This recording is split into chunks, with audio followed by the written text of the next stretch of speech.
أهلا وسهلا بكم في قناة روتينات دودو الجزائرية، وين تلقاو يومياتي وروتيناتي اليومية، تنظيم الدار وأشهى وصفات المطبخ الجزائري.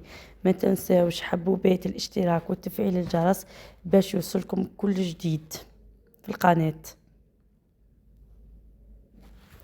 نبدأ أولا بغسل التين جيد جدا، ثم نقطعه إلى أنصاف أو أرباع حسب الرغبة. في قدر عميق نضيف التين مع السكر ونترك الخليط ليلة كاملة في الثلاجة كما نشاهدوا في الفيديو. اللهم يا مسبب الأسباب ويا فاتح الأبواب، يا سامع الأصوات، يا مجيب الدعوات، يا قاضي الحاجات، اقض حوائجنا وأغننا بفضلك عمن سواك. اللهم إني أسألك أن تحفظ علينا النعم وتدفع عنا النقم، وأن ترزقنا حلو الحياة وخير العطاء وسعة الرزق وراحة البال ولباس العافية وحسن الخاتمة. اللهم آمين يا رب العالمين. آمين يا رب العالمين. الدعاء يريح القلوب.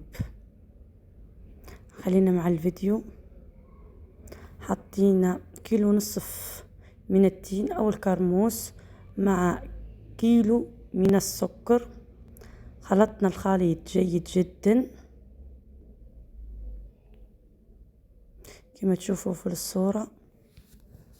إذا ضاقت بك الدنيا تذكر أن هناك رب لا يعجزه شيء في الأرض ولا في السماء. وإذا الشدائد أقبلت بجنودها والدهر من بعد المسرة أوجعك، ارفع يديك إلى السماء ففوقها رب إذا ناديته ما ضيعك.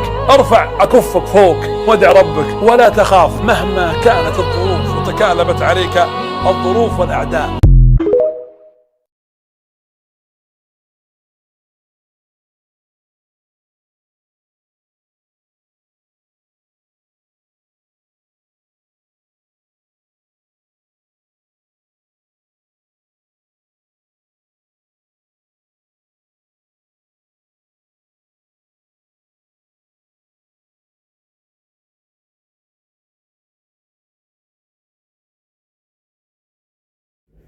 بعد ليلة كاملة في الثلاجة كما نشوفوا معنا في الفيديو،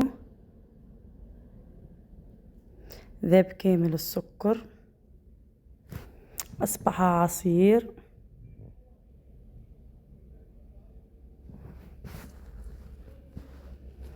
هلأ نحط التين أو الكرموس في إناء على النار.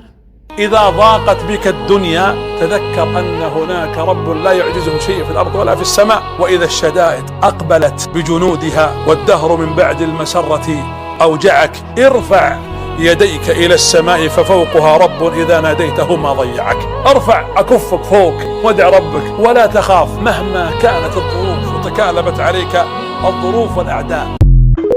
إذا ضاقت بك الدنيا تذكر أن هناك رب لا يعجزه شيء في الأرض ولا في السماء. وإذا الشدائد أقبلت بجنودها والدهر من بعد المسرة أوجعك، ارفع يديك إلى السماء ففوقها رب إذا ناديته ما ضيعك. ارفع أكفك فوق وادع ربك ولا تخاف مهما كانت الظروف وتكالبت عليك الظروف والأعداء.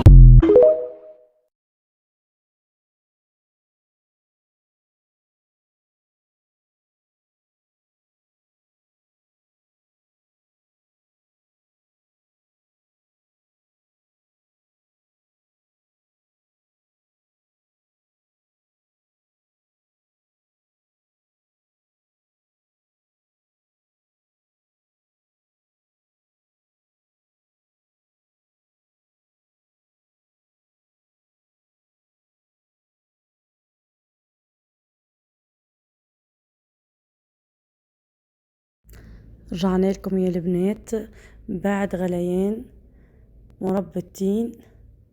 كما تشوفوا معانا هذه الرغوة نحوها بالمغرفة كامل قد ما يغلي التين ويخرج الرغوة، نحن نحوها كامل حتى يصفى الخليط كامل.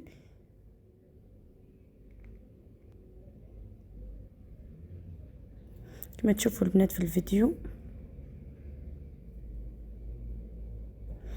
يعبر لك مع كلش.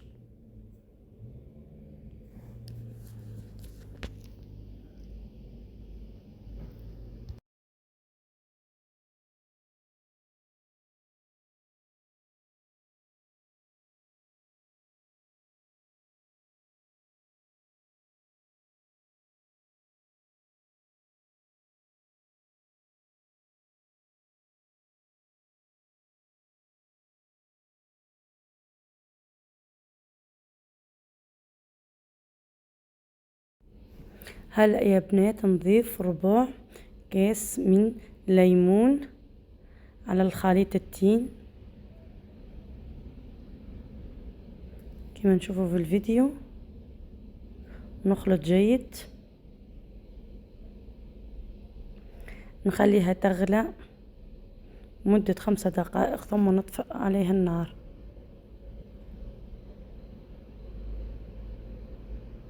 شوفوا شي نحينا من مربى التين، هذيك الرغوة هاي الكمية. هنا يا البنات عقمنا برطمانات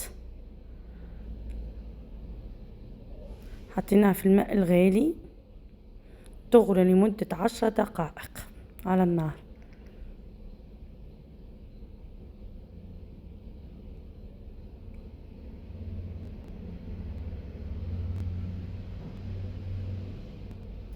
جينا للبنات إلى المقطع الأخير بعد غليان المرطبان وتعقموا مليح.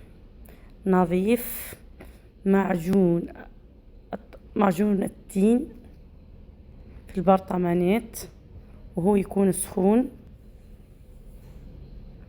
بعد ما نعبأ البرطمانات بمعجون التين أو الكرموس كما تشوفوا في الصورة،